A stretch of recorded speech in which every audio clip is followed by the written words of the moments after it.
Hello, my name is Tolga. I exist, therefore I think too much. I'm going to read Beyond Good and Evil by Nietzsche. Friedrich Nietzsche. I'm still on chapter 1, so I'll be reading point probably 12 and 13. I go slowly because I rant, and in ranting I cuss. If you don't like someone cussing, go away. A summary? Nietzsche's a bitter old man who needs to conquer everything, and I like him for it. Oh, and chapter 1 is supposed to go over the prejudices of philosophers, but so far it's just that he's prejudiced against philosophers. He thinks they try too hard. So, point 12. As regards materialistic atomism, it is one of the best refuted theories that have been advanced, and in Europe there is now perhaps no one in the learned world so unscholarly as to attach serious signification to it, except for convenient everyday use, as an abbreviation of the means of expression, thanks chiefly to the Pole Boscovich. When he says Pole, does he mean Polish? He and the Pole Copernicus. I don't think so. Now I'm confused. Have hitherto been the greatest and most successful opponents of ocular evidence. Ocular evidence. I think I need a definition for ocular evidence. How can you oppose what is visually evident? Unless you have a sixth sense and you're psychic. Or objectivity doesn't match up with subjectivity. That one picture, the meme of the person looking down on the ground at like the number 6 and then the other person coming from a different perspective and seeing a number 9, and they're both right. Technically, what they're seeing is correct, but there is one answer all the same, and just because they come at it from different angles, they see different aspects to it. But I guess you would have to have the intention of the designer to know the object of truth. So ocular evidence is where I left off.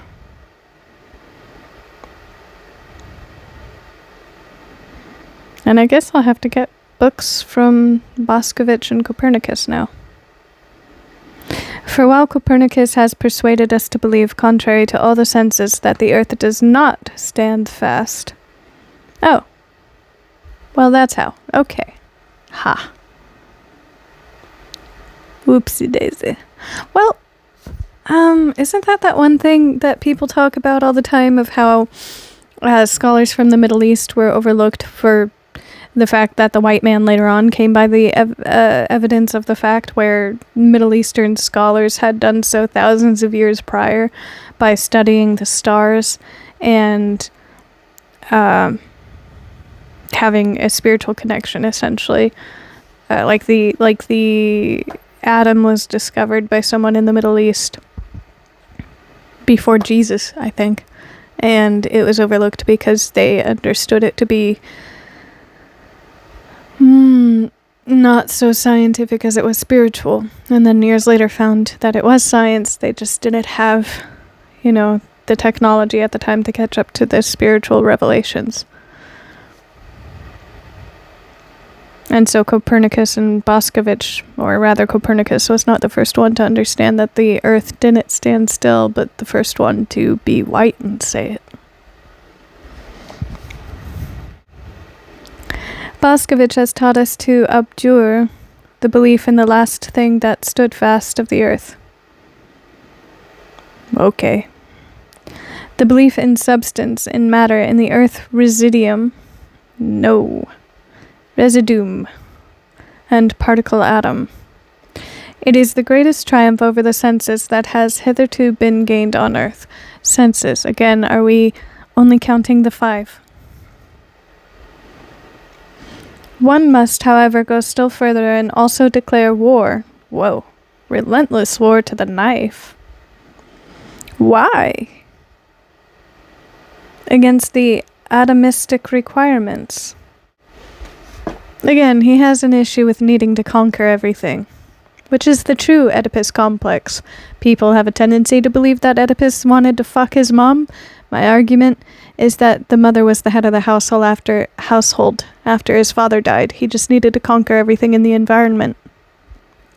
And by subjugating his mom to sex, that was enough for him to feel he had conquered.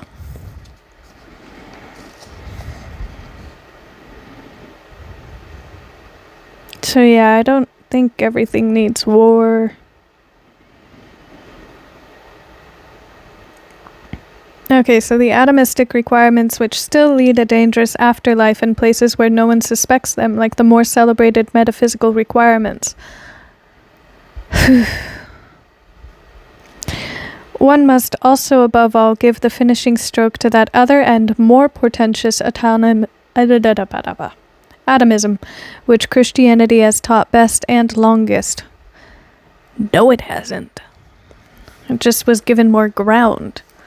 But not best, and certainly not longest, just more ground. Christianity taught best and longest the soul atomism. Is it blaming Christianity for teaching about the soul? Far be it from me to know everything, but I am so sure that Christianity is not the only religion that speaks on a soul existing. Could be, but I don't think it is. Although, where Christianity is a militaristic movement, it needed something in order to buy everybody over, and the ideation of something that one cannot physically control, but needs to be controlled, and therein can be bought, won over, healed, and loved beyond the individual's means to understand, would put an entity outside of themselves in a position of saying whatever the fuck they want, because this thing that can be bought, controlled, loved, healed, whatever, cannot be seen or understood by the individual themselves who apparently owns it, or has it. And again, in it being a militaristic movement, that's genius. So maybe it is the only religion that taught on a soul existing, because it gives it means of buying every single person. With no argument to that being done. Let it be permitted to designate by this expression the belief which regards the soul as something indestructible, eternal, indivisible, as a monad, as an atomon. This belief ought to be, well, Nietzsche must not have existed at a time in which they were able to destroy the atom. This belief ought to be expelled from science. Okie dokie. On what grounds? Why? Contemplation of the soul I understand to be a pseudoscience, but I would not understand it to be a science in that there is no ground for it existing in the first place. You cannot scientifically prove it yet. So it would be a pseudoscience. And you can use science as a tool to further understand the soul, hopefully, but the soul in and of itself is not a scientific study or a scientific understanding. It's a pondering, it's a quandary, maybe it could. So I don't think there even is a need to expel it from science. Did it exist in science in the first place? Is science used to understand it? Or is it... my brain doesn't want to phrase that. Is it something to be understood in the first place? Science...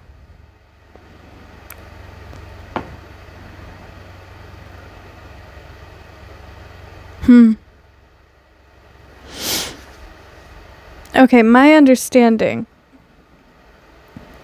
is not perfect, and I guess that is the warning for what I'm about to say. I understand math exists whether I can understand what's going on or not. There are certain laws of science that exist, but to me, science is a tool, a mechanism by which you can understand reality. Math is perpetually existing, and one seeks to understand math, but science is what one can understand everything by. And so I think it's safer to regard it that way rather than it as a finite existence. I think that it is in it being a tool rather than in it being a subject. It has the ability to expand on anything and everything.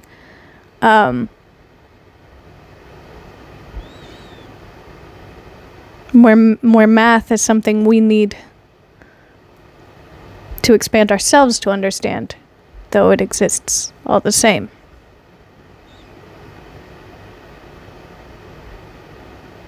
Maybe I'm wrong, but I think that's as close as my brain can get to communicating itself. So hopefully, that was understandable. Between ourselves, it is not at all necessary to get rid of, quote-unquote, the soul thereby. Who are you to get rid of something you don't even know exists, and thus renounce one of the oldest and most venerated hypotheses? As happens frequently to the clumsiness of naturalists, who can hardly touch on the soul without immediately losing it. Who broke Nietzsche's heart? But the way is open for new acceptations. That's a new word for me. And I don't like it. Acceptations. And refinements of the soul hypothesis, and such conceptions as mortal soul and soul of subjective multiplicity. I do like the word multiplicity. And soul as social structure of the instincts and passions. Wow, that's a new one for me to contemplate. What? Instincts and passions are embedded in the soul? I guess he was harping on Kant in point 11? And people utilized Kant's theory of synthetic knowledge, a priori or instinctual synthetic knowledge, to substantiate their argument for a soul existing. And I think the only thing that is a priori is the human ability to observe and learn through observation. So I argue Kant in that respect, and therein, I guess, I argue the many people who have utilized that understanding to cement their hypothesis that the soul exists. And further from that,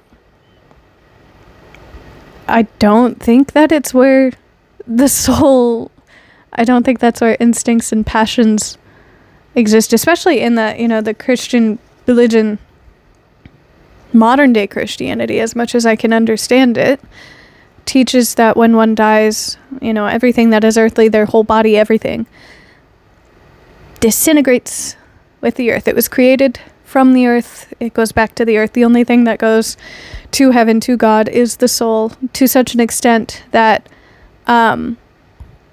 you exist in eternity, in love, in God.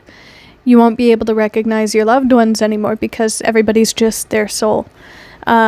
And become part of that eternal scape, and in the understanding that you won't exist in a way in which can be recognized, that would lead to believe that anything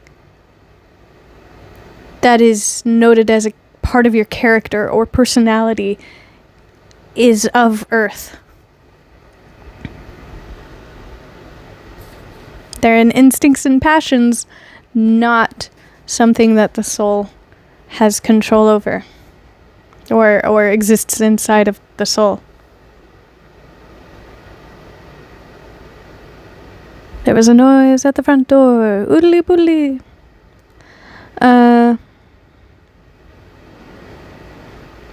Want henceforth to have legitimate rights in science. Well, that was the end of the sentence, and I probably should have read that with the others. You're watching a video. You'll get it. In that the new psychologist is about to put an end to the superstitions which have hitherto flourished with almost tropical luxuriance around the idea of the soul. He is really, as it were, thrusting himself into a new desert and a new distrust. It is possible that the older psychologists had a merrier and more comfortable time of it. Eventually, however, he finds that precisely thereby he is also condemned to invent, and who knows, perhaps to discover the new. Invent what? The new psychologist, I presume, is working on the understanding that the soul does not exist and then has to invent something where the soul did once exist. The nervous system.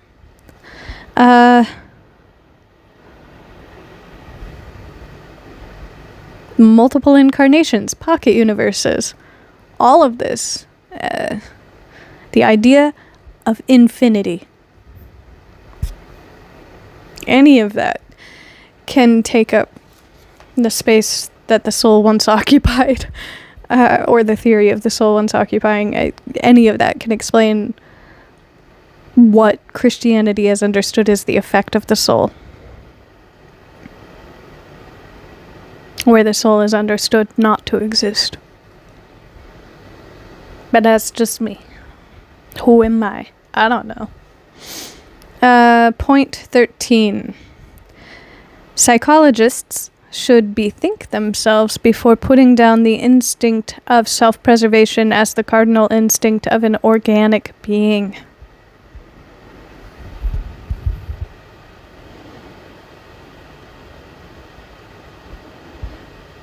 Is that the argument that self-preservation was taught and generationally handed down? What is that? Nature versus nurture, that self-preservation is nurture? There's a movie called, what is it called? Like They Live, I think. I think that's what it's called. And he puts on special glasses that can see what the propaganda is behind everything that's going on. And, billboards end up saying, not propagate, what's the word? Procreate. He's going down the street and just signs are saying, procreate, procreate, procreate. And he's seeing people get turned on for no reason. Is it subliminal programming that we ought to carry on and try to survive? Or, I guess that's, the perpetual question, why do we exist? My personal belief, if anybody's fucking interested, is that this is solely a place to learn, like a school.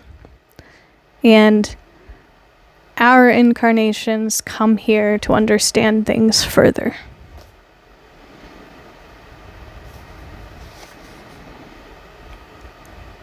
That's the point to this life. A living thing seeks above all to discharge its strength. I don't want... Well, there is a sentiment that I have carried, especially due to declining health, where it's a point of privilege. So if anybody finds this in the future, if ever I take off and people actually start watching this in large quantities. More noises. Shit. The noises made me forget what I was saying. La la la la la. Oh, right. Okay, so if anybody, comes back and insults me, you're welcome to it at any point anyways. But I do recognize that it is a point of privilege of mine to have shit health and be taken care of. And be in the position of being taken care of to such an extent that I now miss feeling the well-earned type of tired when you work a full shift and you come home and you feel like you get to relax. That is a fucking good feeling, rather than the anxiety of why do I deserve to relax. Just when you're so tired, the argument doesn't even exist. It's just fuck it, I get to and I'm going to. That is a nice fucking feeling. So discharging its strength, I can understand it like that. Life itself is will to power.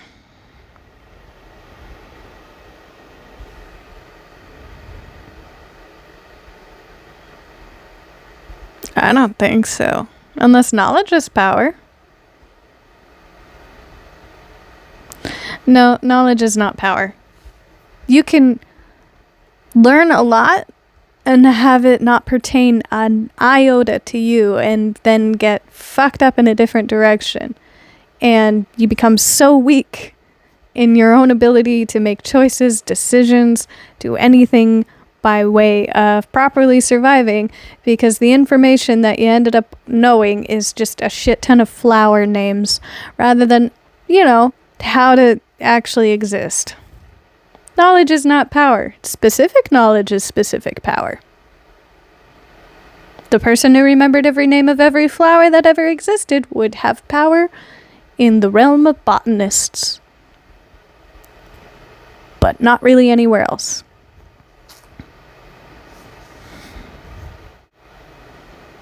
Self-preservation is only one of the indirect and most frequent results thereof. And this is coming from the perspective of someone who needs to conquer everything. Myself, having settled with the understanding that I am very weak, and conquering is just wasted energy, I don't think self-preservation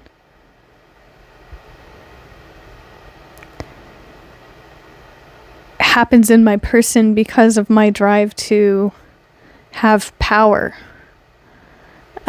Self-preservation is a decision I make because I respect whatever God I believe in. Or even if I get to points where I don't believe in a God, it's the decision I make because I respect the fact that I live at all. If I get to a point where I decide I don't want to live, my trust in reality is I'll keep going until reality says that I need to stop. C'est la vie, c'est la guerre. In short, here, as everywhere else, let us beware of superfluous teleological principles. Oh, there are too many noises coming from the front porch, and it is so unsettling. Okay.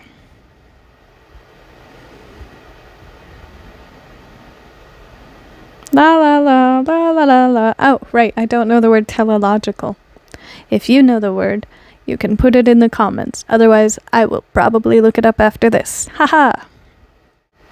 Context would lead me to understand, because he put superfluous in italics, and superfluous means essentially superficial, as far as I understand it.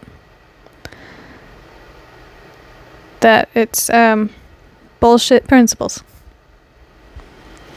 One of which is the instinct of self-preservation. Oh. We owe it to Spinoza's inconsistency. Okay, I don't agree with Nietzsche on that one either. It is thus, in effect, that method ordains, which must be essentially economy of principles. It is thus, in effect, that method ordains, which must be essentially economy of principles. Alright, that whole sentence is just over my head. Huh? Economy of principles is the part that's tripping me up. The economy being give and a take.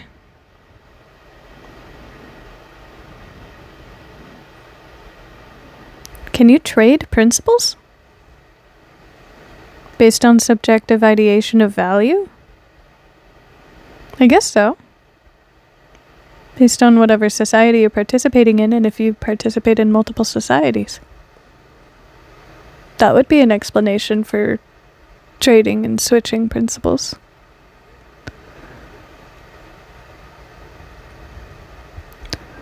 Okay, I'm going to end it and then see if there is a stray cat around my front porch.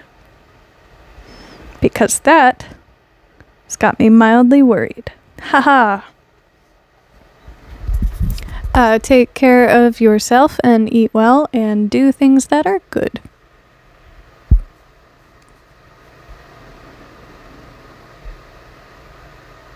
Alright, okay, so I said values and then I ended up on saying do things that are good, and now I have a rant.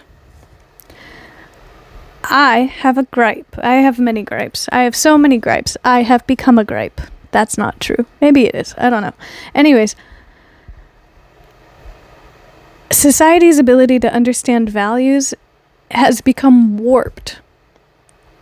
And I think we need to readjust, especially here in the US, where we have learned to value is